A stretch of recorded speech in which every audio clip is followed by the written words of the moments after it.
One of my big things about the internet is how do different internet pockets of the internet either align for or create a challenge to like Black talent to flourish, Black creativity to flourish. And there was just something about Vine where I feel like it hit. I do just patently think we don't really see young people as real people. They're supposed to be a quiet group whose name can be you could advocate for the protection of to win points, and that's really it. I don't think that I think that we're very I think that we hate children. I think that we're very used to just silencing, not listening to, ignoring this community. They are a marginalized community online. Hi, Rabble. Hey, Alice. Happy New Year. Yeah, Happy New Year to you too. We are kicking off 2026 with a banger of an episode with Bridget Todd from There Are No Girls on the Internet, which you have to love the irony of the title of her podcast. Of course, she's a longtime journalist and a commentator on the internet. So tell me a little bit about, why you wanted to talk to Bridget, and we'll delve in a bit to what you guys covered in your conversation. Bridget is someone who has been around the internet, been around the world of social media for a long time. And I wanted to talk to her because she has a really compelling critique of the system of social media we have, the system of AI we have. And she was someone who really understood how Vine worked. And as I'm working on Divine, it's very interesting to talk to people about what it meant and where it's going. And so we talk a lot about the history of Vine and what we're doing with Divine. And we also really engage with what do we do with AI? Where does it go? What should we be doing? How do we resist AI slop?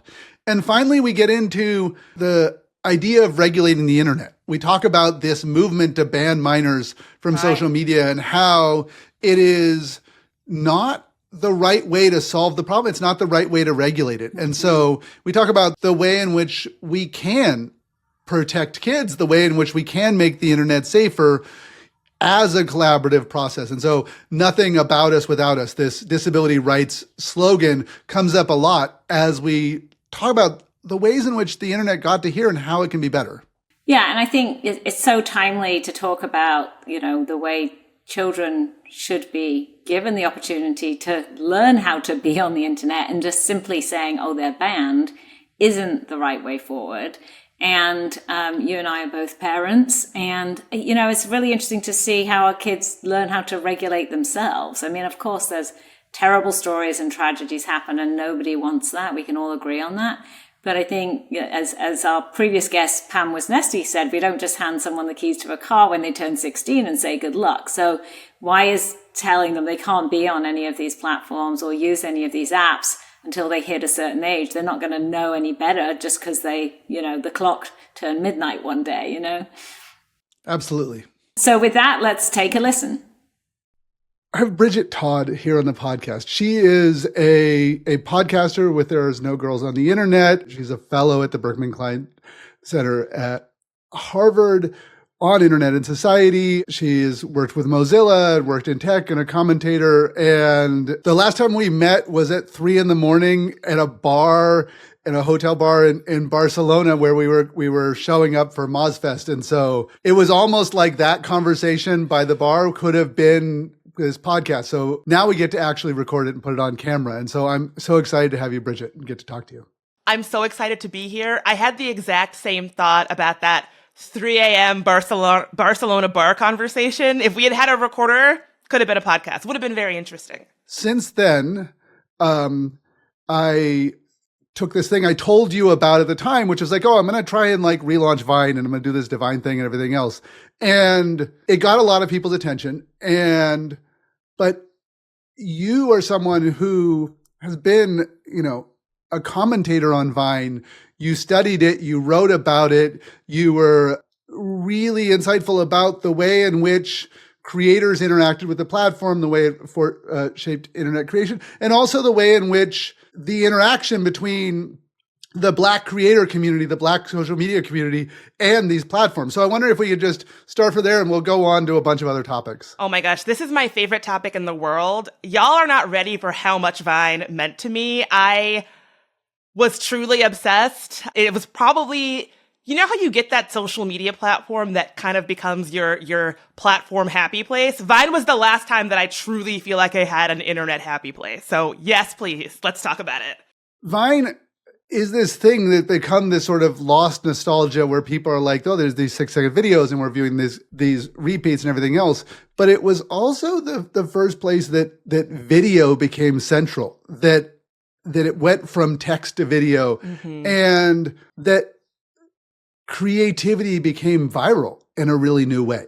Yeah, I think with Vine being the first platform where I was really experiencing short form video before that was a phrase that I was ever familiar with, I think it really led to this feeling like video is the future.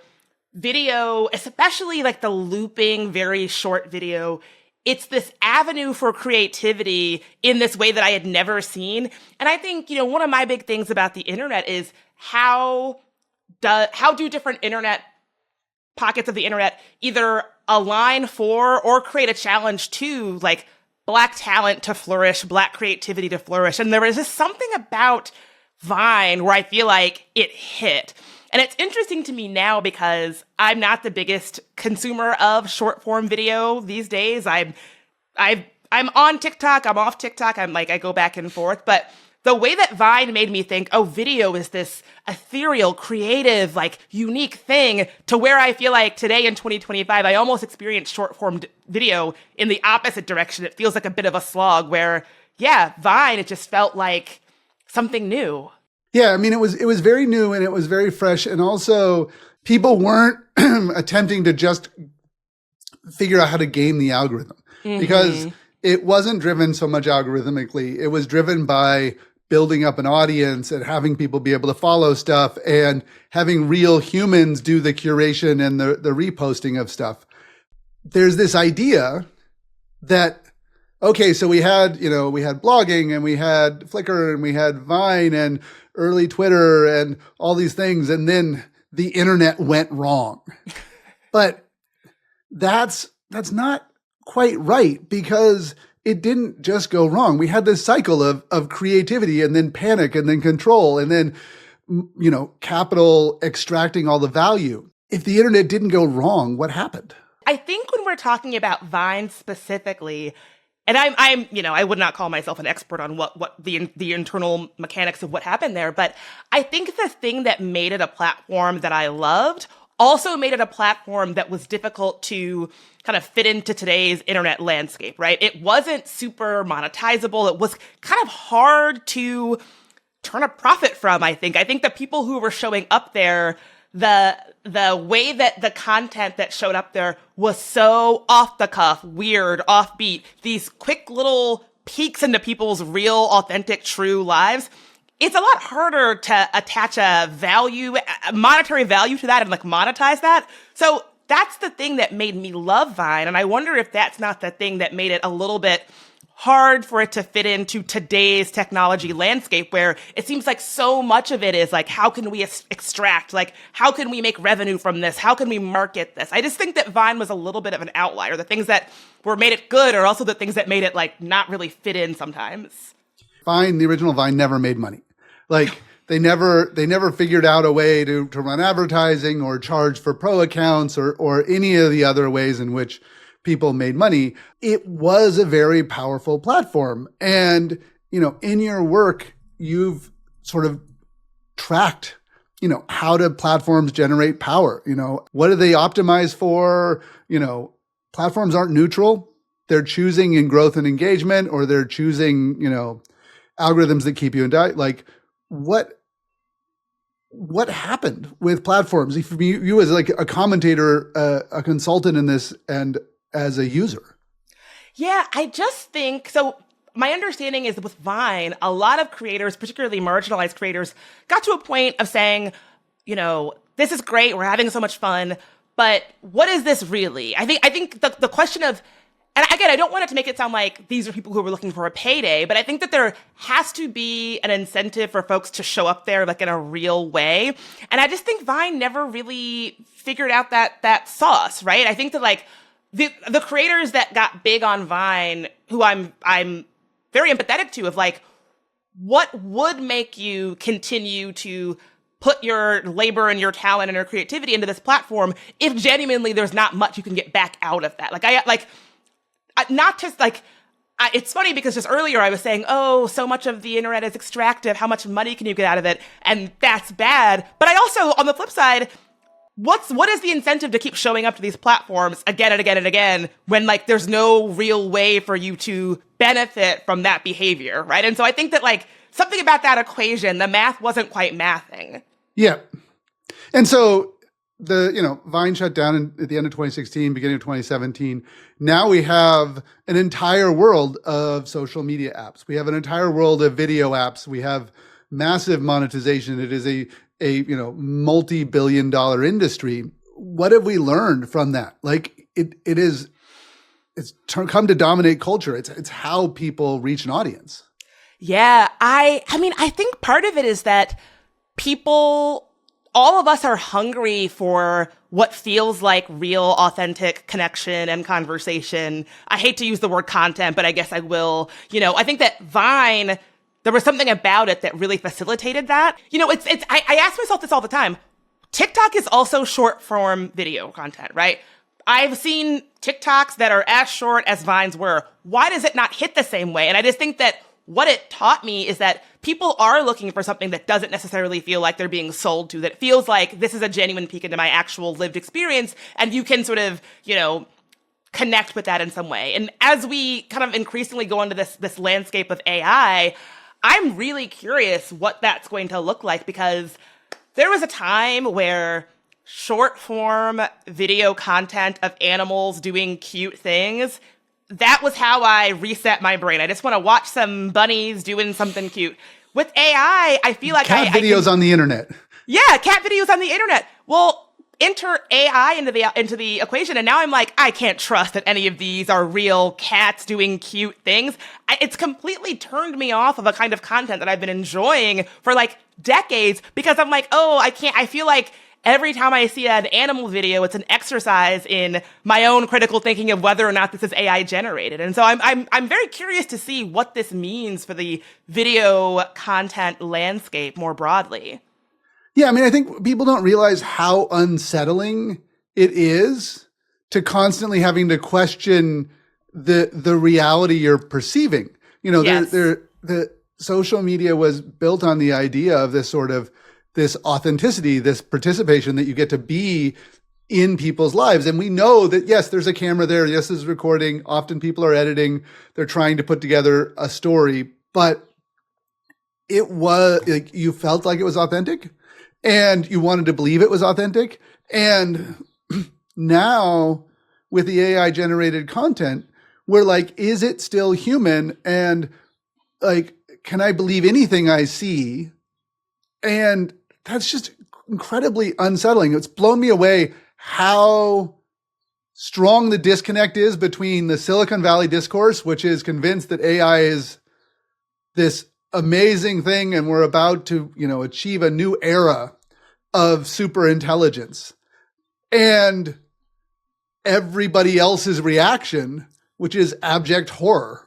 Yeah. And I have to say, it is completely, and I'm curious if you feel this way or anyone listening feels this way. It has turned me off of video content. When I am like scrolling TikTok or scrolling Reels, it just is starting to feel like it is not worth it to me. It's not, it's not worth my time. If the stuff that is showing up on these platforms wasn't worth a real human sitting down and making it, why would it be worth my time as a real human who's busy and has my own stuff going on to engage with it? And so I just am getting a real distaste for video content because of this. And what's also interesting is earlier today, I was doing an interview with the person who was essentially my boss at iHeartRadio, who runs the podcast division over there. And they recently rolled out this new initiative called Guaranteed Humans, where they say, hey. I heard that on your podcast. Yeah. So I just did an interview with Will Pearson, the head of podcasts at iHeart, about that initiative. And what's interesting to me is that iHeart is a real leader in the space, right? We talked for quite a bit about how important it is to respect and affirm creativity as something that is done by humans for humans. All the warm, fuzzy stuff that gets me tingling as a podcast creator. But also, iHeart isn't going to do something if it's not going to be good for business. They've also clearly sat down and said, hey, our audience is telling us overwhelmingly that what they're looking for from engaging with our content is trust, intimacy, all of the things that human connection. Exactly that. And so it would be a bad business decision to turn away from that. And so I think that a major audio player like iHeart doubling down on humans at this time, I think really says a lot. I have felt very respected there as a creator. They definitely respect creativity and human creativity, but they would not be making this move if they had not looked at the numbers and said, this is going to be a good business decision as well. And it's interesting, since I announced Divine, TikTok said, oh, well, we're going to add a setting that lets you click a button and filter out AI. Stop. And Instagram said, we're going to go add a setting that shows you what your algorithm settings are and everything else. And, I almost feel like, that's similar to those platforms saying like, oh yes, here's a way in which you can click on see the chronological feed. And then, 2 months later, they turn it, they make it so that you can't stay on that, or, yes. They bury it in the feeds, or they automatically turn it off on you. Yes. And let's think about what we know about TikTok today, right? I just wrote an op-ed about this. Today, there is oftentimes like really inflammatory AI generated video content on TikTok. Clear as day, it'll have the Sora watermark right on it, or the Google like VO watermark right on it. So this is not content where people are trying to get one over on you. Like it's clearly labeled, this is AI. And yet you go to the comments and you have people being like, oh, can't believe this happened. Can't believe this happened. And this content gets like millions of views, some of it. And so just clearly labeling content and giving people whatever controls that these platforms are saying that they're giving people to like put it in your hands as the viewer or whatever. Clearly that's not working. Like that dynamic is not working. And I think it's why I'm so excited about what you all are doing with Divine right out of the gate, saying, hey, line in the sand, no AI. It's like going back to the before times where when you were just waking up in the morning and scrolling your social media feeds, you didn't have to have your, super high res critical thinking hat on all the time. You could just enjoy the internet in peace for once. The idea of being able to go back to that is genuinely thrilling to me. Yeah, the funny thing is, like, even when we know it's AI, even if you see it there, the neuroscience of it is not so simple. Like, we know that if you imagine a meal, if you like go through the process of imagining a meal in your head, and you think about the food and how it tastes and arrangement of the plate and who you're eating it with and everything else, and if you walk through the process, your body triggers all of the biochemical reactions to as if you had eaten, and you will feel the sense of the food and you will feel full. And so that you're not actually eating the meal. You know that you are going through a process of visualizing the process of eating the meal, but your body doesn't know that. Our minds can't really tell the difference between what we're imagining and what we're experiencing. And so that happens with the AI stuff, where you're like, okay, I know this AI content is not real. I can see the Sora watermark. I can see these things. I can see the like extra fingers or weird hand pointing out things, or just, it doesn't quite right, but it does this confirmation bias. And I know you've talked on your podcast a way at which a bunch of this like racist content and other things are confirming people's confirmation biases, even when they might know it's fake. Absolutely. And like, I just did a whole piece about when we were having the whole conversation about the administration cutting people off from SNAP and food assistance, right? And when that happened, almost immediately, TikTok was flooded with these clearly and like labeled AI generated videos that purported to show, entitled, angry people. Many of them were Black women, so like very racialized and gendered there. But these angry people flipping out in grocery stores and saying like, who's going to take care of my kids? Yada, yada, yada. After scrolling through video, like after video of this for like a few hours, then in my real life, I went to the grocery store. And for a hot second, I was like, this is a much more kind of normal experience than like I've been seeing everywhere. And I had to take a step back and say, wait a minute. I just spent 2 hours looking at fake AI generated content of so-called entitled food stamp recipients losing their minds at grocery stores.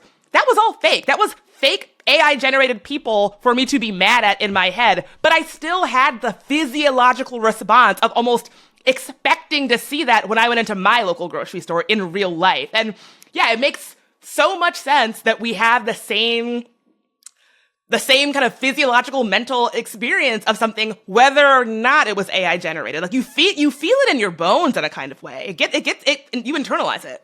You know, a lot of what happens with social media is we have these parasocial relationships with the people we're talking to. When back in the day when we first were prototyping Twitter, I used to joke that it was, you know, a social media app. We didn't call it social media app, like an app for keeping your friends up to date with the things that weren't important enough to tell them when you got together for coffee. So this ephemerality and stuff, that was really, you know, it ended up playing out. And so now, you know, of course we use it for politics and organizing and culture and all these other things, but we also use it to feel part of other people's lives. Oh, that's so true. I have this memory. This is such a tangent, but years and years and years ago, me and my friend group, it turned out we were all following the super specific minutia of some ridiculous celebrity drama happening on Twitter. It was Samantha Ronson, the DJ, having a breakup with Lindsay Lohan. And I remember it turned out me and my friends were all watching this unfold on Twitter. And one of them, when we got together, said something like, how did anybody ever follow lesbian breakups before Twitter? It's the perfect platform to follow, to keep abreast of this. And I thought, yes, it's great for figuring out like important stuff, like what's going on in your town. Is there an emergency? But also, like, I'm not going to be the person texting my friend about, hey, are you seeing what Sam Ronson is posting about Lindsay Lohan? But the fact that we were all in real time, play by play following this. And when we got together, we could actually talk about it. It just was a really telling experience of the usefulness of this platform. So much of society says that is gossip, or that is, you know, low valued because it's a kind of speech and a kind of social engagement and connection that women tend to do more, or women and queer people tend to do more. And yet it isn't valueless. Actually, right. It is really important for constructing meaning and social relationships and negotiating where society is going. Exactly that. And it's just so funny, the kind of discourse that we devalue and then the kind of discourse that we attach value to. So the way in which we value and disvalue discourse, it's super interesting because, you know, for myself, having been involved with various different elements of creation of social media, I've always seen it as deeply rooted in a political project, in an activist project. It is a process of democratization. And, you know, I even end my podcast, which, you know, paraphrasing Subcomandante Marco, saying we need a social media revolution to make revolution possible. And you've talked a lot about the way in which social movements have used these platforms. How do we come together and identify things, and what stories do we take? How do we make them viral? And then how do we construct new conceptions of it? You know, Me Too and Black Lives Matter, all of these things grew around hashtags. Yeah. And it's something that genuinely my life would be meaningfully different if not for Twitter, right? Like in a tangible, real way. I don't mean it in the like hoity-toity, squishy way. Like genuinely my life would be very different without Twitter.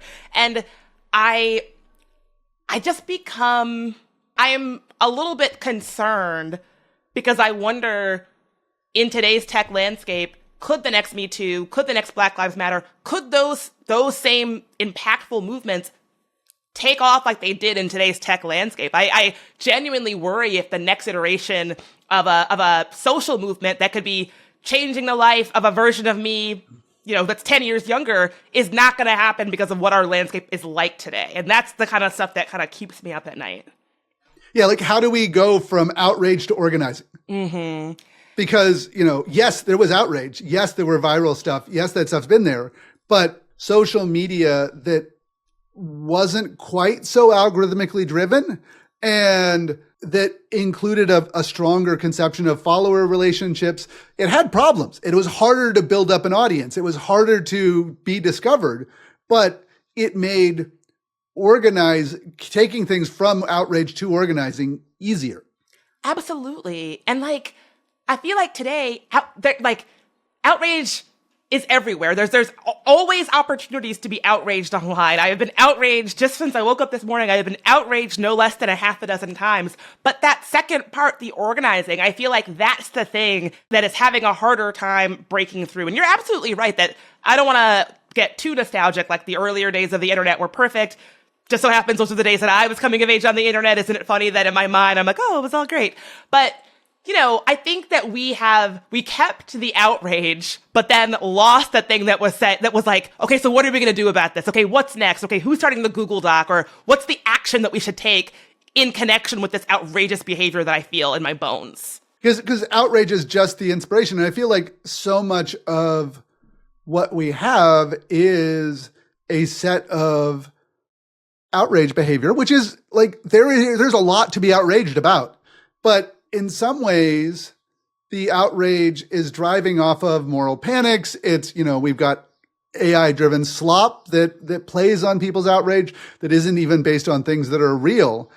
This very weird conception from the existing platforms that they should optimize for a certain kind of engagement and the amount of time you're in it. Like, if everybody who comments on a video is pissed because it's AI, and they don't want to see it, why are we creating algorithms that say, well, that's an indication that we should show it to more people? Yeah, I mean, I think it's why showing up online just doesn't feel the same anymore. I've really had to do some personal work to kind of divest from a lot of stuff like this online that fills me with outrage, and then I see more of it. It's a very unhealthy, toxic relationship that I felt quite locked into for a long time, and it's hard to wrestle not wanting to just be a cog in that dynamic anymore, with also wanting opportunities to organize, wanting to stay informed, and I think that's really the kind of gamble that we're facing here. Is if I say every time I scroll TikTok, I'm being surfaced content that enrages me, and all the comments are people outraged. If I say, okay, I'm not going to be there anymore, what am I losing out? I don't think that these are the questions that people should have to wrestle with in a well society with a healthy media ecosystem. Yeah, which doesn't deny all of the amazing, positive, healthy, affirming things and community building things that are there. Those are all there too. But it's a balance of where we are. And I think that, I had no idea that Divine would get so much attention.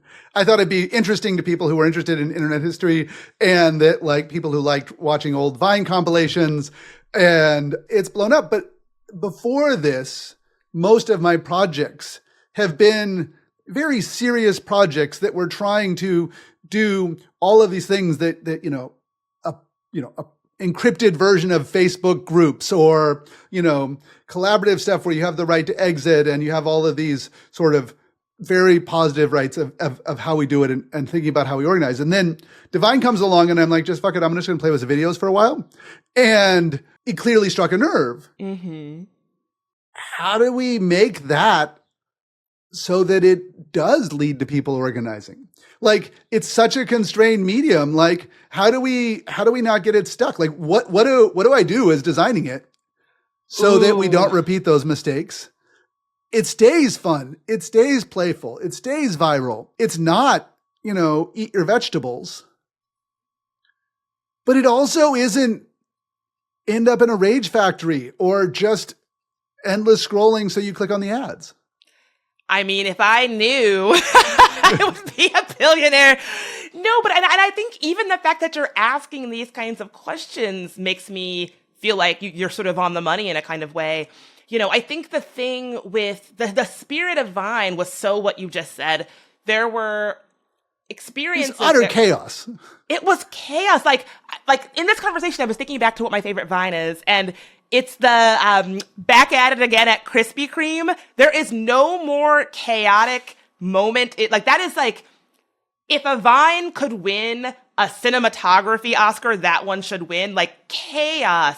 And I have these memories of, when I was really connecting to Vine, it was during a pretty turmoil-filled time in our social landscape. It was a time of, we were all having a lot of national conversations about the killing, the extrajudicial killing of unarmed Black folks. And, I was really in this place where I was, a lot of the media that I was consuming, whether I wanted to or not, was like essentially state executions playing on a loop. And in that time, it was Vine that just showed me a peek of, how beautiful and creative and chaotic and offbeat the Black experience is against the backdrop of this very serious crisis that I was also kind of consuming at the same time. It really is something about it. I in my mind, those two experiences are really linked because Vine became this, just a happy place that just reminded me and reaffirmed me of the power of Black creativity and love and connection and community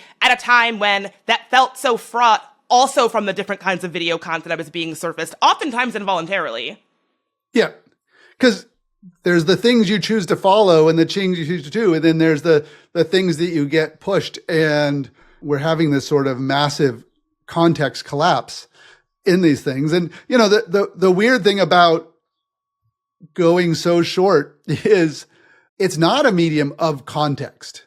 It's a medium of distilling. It's the haikus of videos. It's this sort of moment that you have to get right. And I've been trying to make these looping videos, these short form videos, and it is so hard.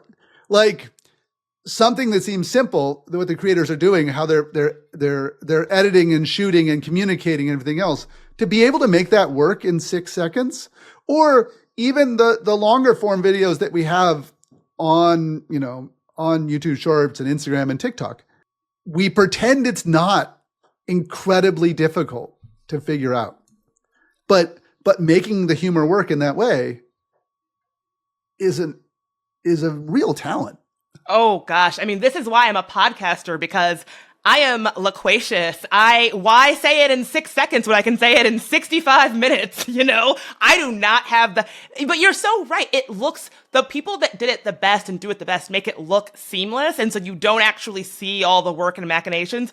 And then I think it also just, it leaves room for the things that nobody planned, right? Like, do you remember, look at all those chickens, that oh my girl? God, it's so good. Yeah. No one will, give her a, Mark Twain prize for humor. No comedian will ever come up with anything that will make me laugh as hard as look at all them chickens.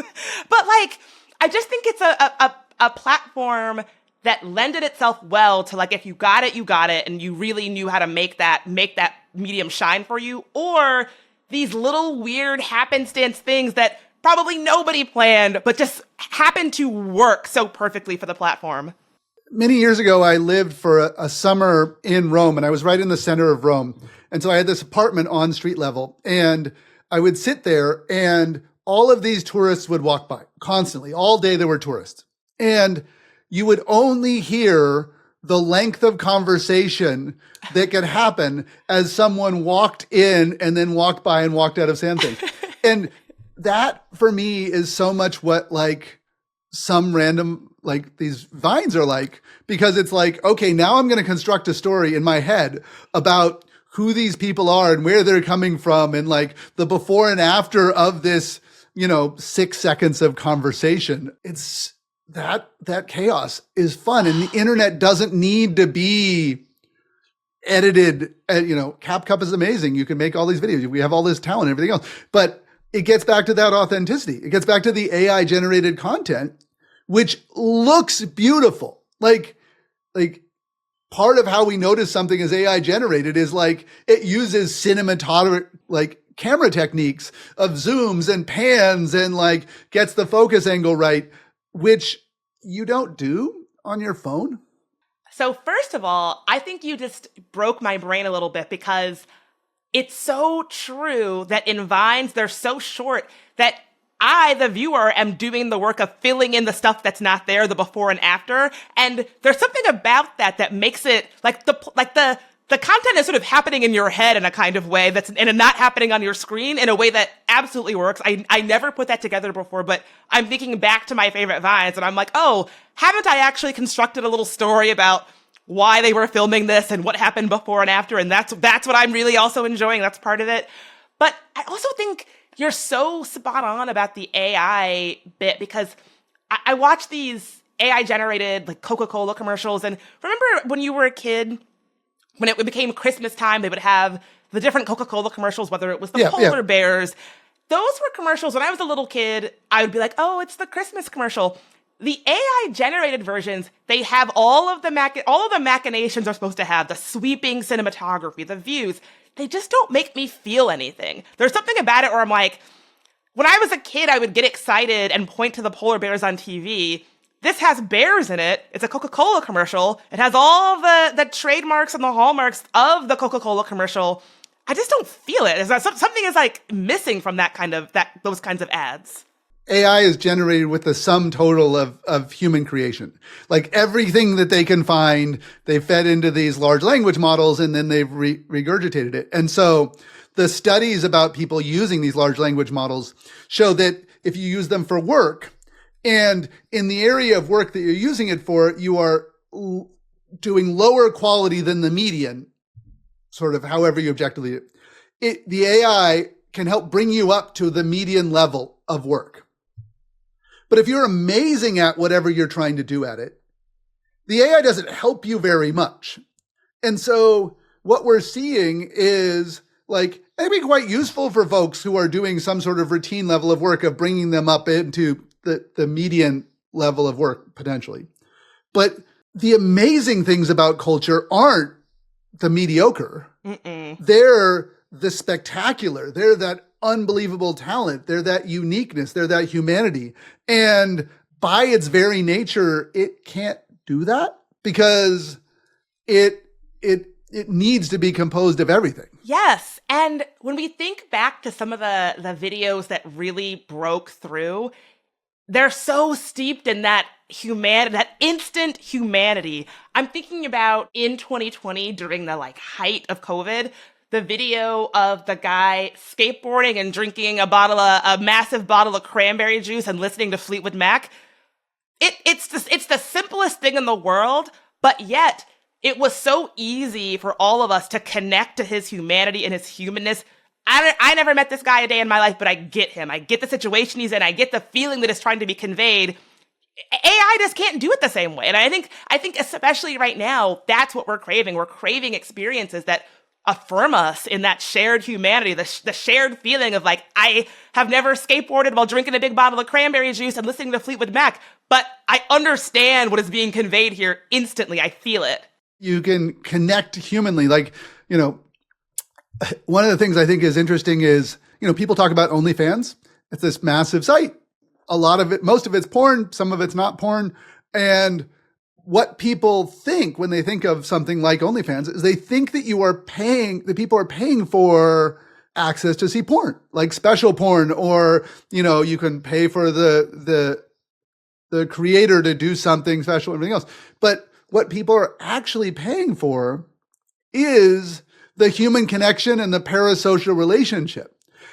They're paying to know that this actual real person is seeing it and their connection. And so, even this thing that we think of as so base and not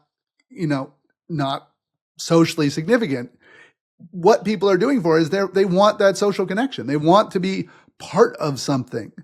And sometimes with these AI creators, people are part of something, even though they know it's fake, they can still convince themselves that it's, our brains trick ourselves. There's a term from wrestling that I always say wrong. Is it kayfabe? The feeling of I know this is fake, but the fun of it is sort of convincing myself that it's real. I think there's a lot of that going on. But to your point about why people give money to OnlyFans creators, my big question stepping back is the people that make decisions about technology and how platforms are run. I feel like the people who are paying to have that parasocial or that human-to-human connection with a creator, they're really telling us something. And I guess my question is, why aren't the people who run tech platforms really listening to that? Because what they're not saying, I want more AI-generated content, please, or that's not what they're saying. They're saying something else, and I feel like patently we are speaking different languages, or something is being communicated that is not being absorbed, and it's not kind of being reflected into what our technology is looking like these days. Do you know what I mean?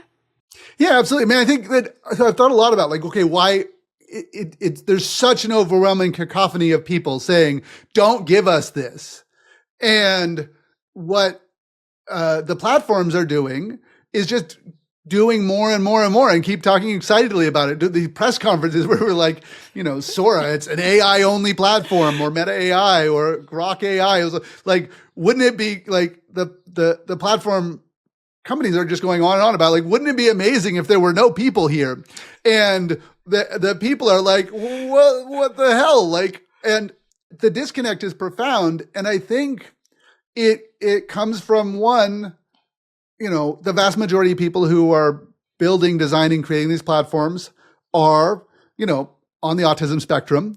So there's a set of conflict between different kinds of neurodiversity and perceptions of what's going on and understanding of human relationships that gets quite complicated. I think that there's also a scale problem, which is once you get to platforms that have hundreds of millions of users, you stop seeing the individual humanity in it because there are too many. I was talking to the head of trust and safety for Blue Sky, and he said that in 1 week they went from 3,000 daily active users to 1 million.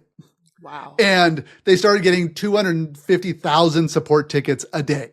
And so they went from a community where they could be like, oh, there's 3,000 people here. I can kind of get a sense of everything. It's beyond the Dunbar number, but like there's this community, that community, and I can cite everything else, to 1 million people a day using it.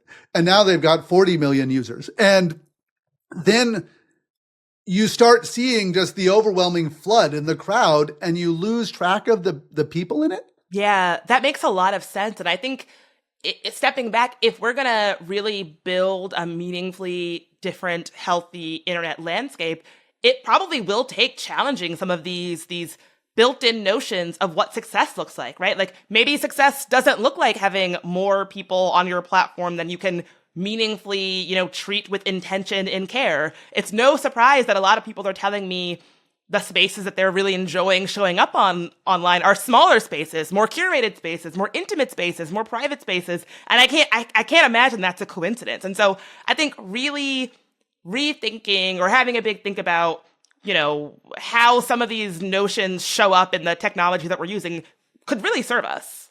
I want to take a step back from the like, this is social media, this is where it could be, this is what it's done, the role of the platforms, and talk about sort of how it exists in society, because we have a lot of people who are like, social media is harmful, let's ban kids, or anonymous accounts don't work. And the problem with the internet is we have anonymous accounts, so therefore we should do ID verification, or we're going to harm kids by giving access to porn. And so you have the Online Services Act in the UK, which is attempting to prevent people from anonymously accessing porn to stop kids. We have, the age verification law in Australia that just went in effect to try and ban minors from social media. We have COSA coming back and rearing its head again in the US.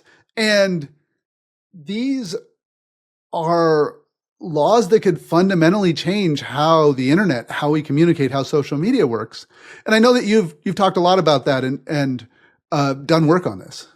Yeah. First of all, I am incredibly suspicious and skeptical of really any attempt to rewrite the internet because of the safety of children. Nobody cares more about the safety of children and the wellness of children online than me. But I just think those that framing is so easily co-opted and so easily used to say, okay, well, we need to legislate transness and queerness and all aspects of identity off of the internet to protect the kids. So as soon as I hear that, I'm like, oh, I don't know about this. And I think for me, one of the things that is so kind of messy and frankly unsatisfying about these conversations is that I just really firmly believe the real root of the problem is capitalism, is the capitalistic hellscape that we all live in. You know, I was visiting my in-laws recently, and they've got 2 small children. Both my brother-in-law and sister-in-law work quite hard. They work quite a lot of hours. And I don't have kids myself, but you know that old joke that's like, oh, the best raised kids are the ones that are hypothetical, right? Like, I was completely the person that would say, my kid will never have an iPad, never have a screen. Well, work back-to-back double shifts and have a full-time job and have to come home and make dinner and then get back to me, right? And so just the way that I just don't think we have a society that is set up for parents to be able to meaningfully be involved in their kids' social media diets. I don't think it's realistic. I don't when I was a kid, my parents put a desktop computer in our kitchen, and luckily the computer was in public view. I couldn't have lugged it upstairs to my room because it was massive.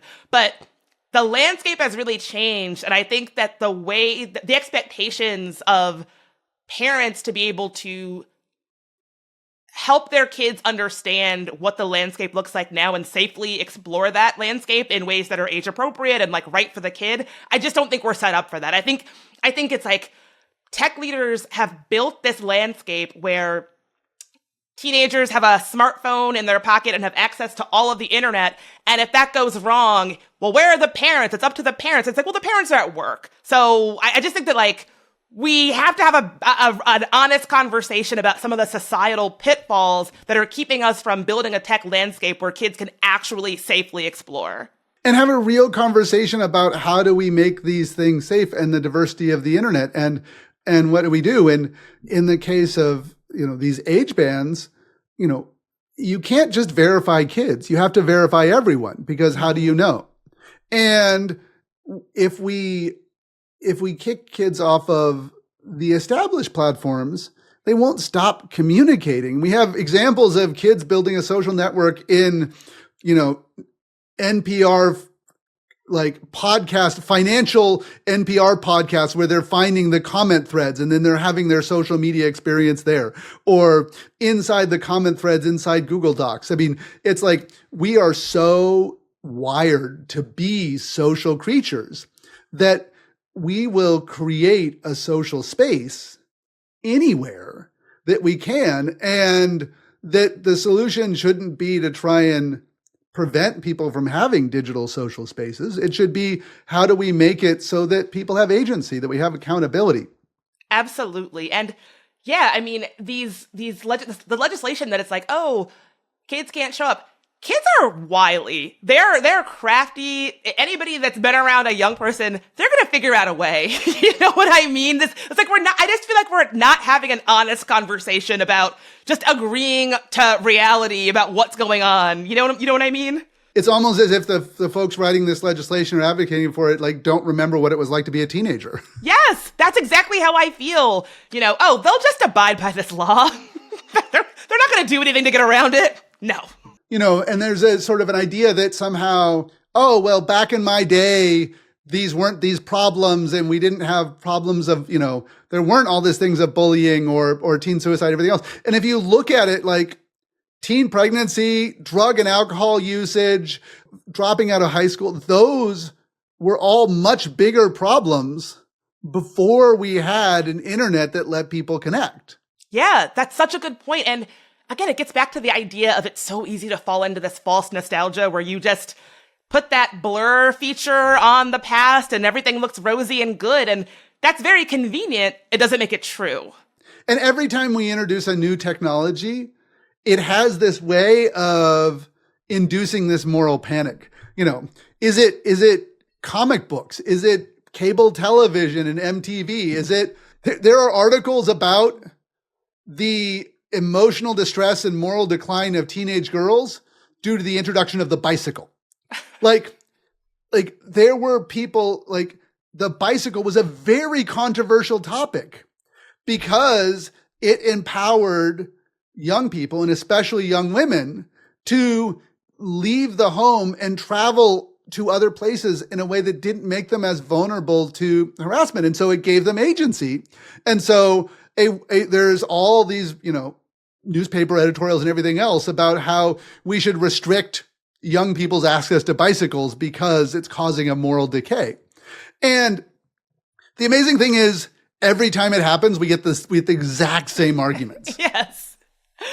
We've been having the same conversation decade after decade after decade about technology. At a certain point, we have to pump the brakes and say, hey, maybe we could do the conversation differently this time. And I just think the people who are losing out are the young people. When we talk about the way that the internet is being legislated to kind of restrict kids from being able to explore online, I just think so often we're just not listening to what they're saying. We're just not hearing them. We don't include them in the conversations. We assume we know what these experiences are like. And then people in power go on to make changes that will harm those same kids. It's like they get to be this group that folks can project meaning onto, that like it's terribly important to protect and this and that. But then you ignore them. And then you go on to make changes that actually harm them. It's just a very bad dynamic, and it's one that I can't believe we've allowed to run this rampant. So one of my earlier interviews was with this researcher, Pamela Wineski, and she researched the way in which child safety happens, the way in which you engage it. And so she researched the difference between the ones that just lock kids out and the idea of engaging with them. And so one of the, and she got tens of thousands of kids to share their private DMs with permission with the parents and, all the other stuff. And you looked at, okay, what are they actually talking about? And a huge amount of those messaging are mutual aid around mental health support. They're connecting, they're supporting. And yeah, there's some bullying. Yeah, there's some body shaming. Yeah, there's some stuff like that, but it's not the majority. And then if you ask teenagers what their problem is with privacy, it's not what their fellow peers are doing.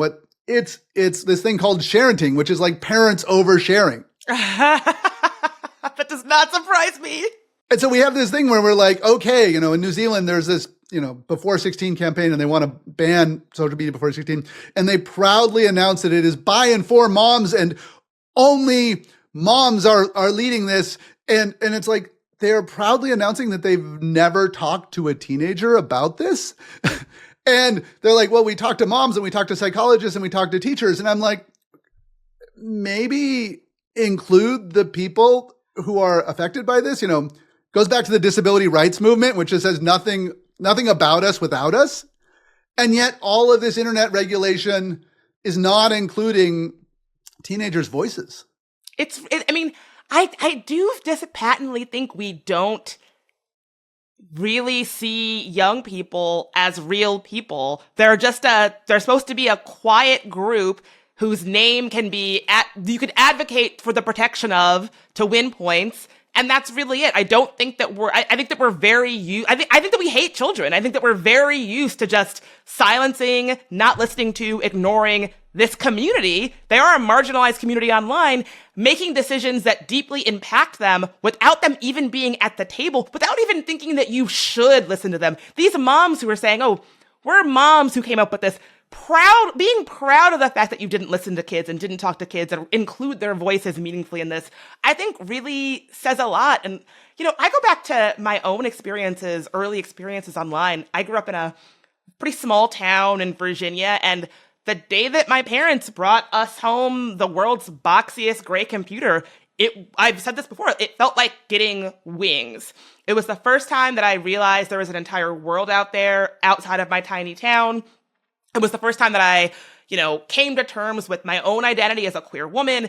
I was growing up in a very particular kind of Southern matriarchy. And it was the first time that I said, if I don't fit into this dynamic, it's okay. There's other ways to live. There's other attitudes, other people out there. I love my family. I love my community, but this doesn't have to be the end all be all for me. If not for that computer, I don't even know who I would be right now. And I mean that so literally. And the idea of proudly denying these formative experiences of connection to the next generation of young people, it deeply, deeply concerns me. I mean, it goes back to the way that people talked about the bicycle corrupting kids. I think, if you're in a space that feels not safe, the internet can be your bicycle to connect you from your bedroom or wherever to the people who make you feel safe and seen. And I think that is what they're trying to prevent. And, I also think like part of it is just the moral panic that we have, just the never ending backdrop of moral panics around youth that we have right now, where, I think for some parents, like the worst thing you can imagine is your kid being trans or queer or something. And it's like, I think part of it is this just a real anxiety from this backdrop of all of these various moral panics that folks are able to effectively whip up. All of the anxiety from that, I think. I have 2 kids and they're teenagers. And I spent a lot of time talking about how they use online, how they use the internet, what they use and their perspectives on it and things like that. And the thing that's amazing is that teenagers today are not particularly interested in getting a driver's license. And the reason they're not particularly interested in getting a driver's license is because in previous generations, the driver's license was freedom. It was the ability to get out of your house. It was ability to communicate. It was ability to build community and connection, everything else. And it was an incredibly dangerous way to do it. Yeah. Like kids went and they got together and they took risks and they got into accidents and they died and they were like crippled and injured in massive ways because that was the only way in which they could connect to each other and have friends and everything else. And so now we're saying, this thing that lets kids build community and connection and everything else, we're going to protect them by cutting them off online. What are we going to do? We're going to put them back in cars and have them drive drunk to their friends and like, is that a better solution? Because that is the trade-off that we're looking at today. Like kids have decided that they don't need that driver's license. They don't need to drive drunk. They don't need to, take all this risky behavior because they can connect and build community through the internet and have that connection. If you take away that, they're going to go back to this other form, which killed kids. Yeah. And it's so interesting how I think for most people, they would be like, well, young people need to learn how to navigate the rules of the road somehow. Like the incredible amount of real risk of physical harm, how I guess we were sort of cool with that. Like I got my learner's permit when I was 15. The idea that I was 15 years old, just like, okay, here's the keys to this car. Good luck out there. It's kind of mind-boggling. But go out. If you get distracted for a moment, you could kill a random person who's walking along a street corner because you accidentally drive up on the sidewalk. Go for it. Yeah, you're 15. It's fine, and it's like that level of risk is acceptable. Like we're like no problem with it. But then the idea, like we're then legislating the internet to keep kids off of it because in order to protect them. It's just interesting what risk we're totally fine with as a society and what risk is like, oh no, keep them off. The risk is too great. They're better off not having access to this. At the same time, like I don't want to end this on a down note, like because we exist in a world today where you have built a large audience, you have a podcast, you have a massive voice, and you're using that. And I remember in the 1990s, when I started to get online, and there was no way for me to build an audience. There was no way to me have a voice. Like I could go to CNN.com and I could see what the CNNs of the world went. I could go to the New York Times and everything else. And I could go to these websites and there were a little bit of forums. There was Usenet and there were a little bit of forums, but there was this bifurcated world between people who had access to the means of communication. They had access to be able to include through gatekeepers. And those gatekeepers, they kept society feeling stable, but they also kept it very like straight white men who are deeply aligned to positions of power, and to money and a set of establishments. And we've used this democratic medium to unseat that and give other people's voices.